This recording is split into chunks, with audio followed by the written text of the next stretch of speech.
every cell in the human body, and we'll have a look at a cell.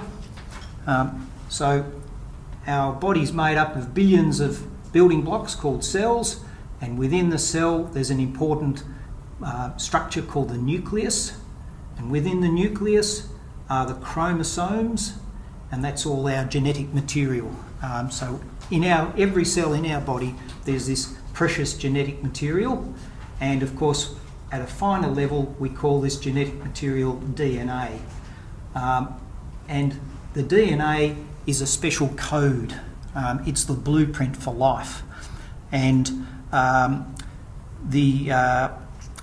most of the genes are well behaved, and they tell each of our cells in our body what to do, how to behave, how to look, how to function.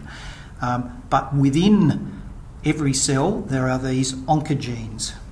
So there are these tumour promoting and suppressing genes called oncogenes. Now normally these are tucked away quietly, minding their own business.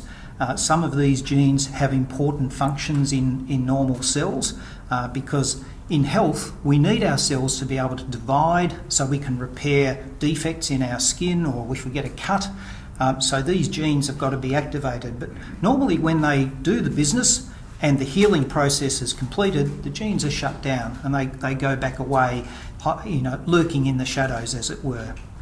But if there's a mutation, that is, a bit of a gene is moved to another place, or there's some error in the blueprint, the oncogenes can come back out of the closet, as it were, and misbehave. And that can switch the cell on to divide and multiply in an uncontrolled manner, because it's not meant to happen. But if the gene's activated, then often the cells start to misbehave and can be the first stage of a cancer. We do know, though, for most of the common cancers, and GI cancers are included here, that usually it requires multiple genes to be activated, and a cancer is an evolutionary process, which I'll show on a couple of slides down the track.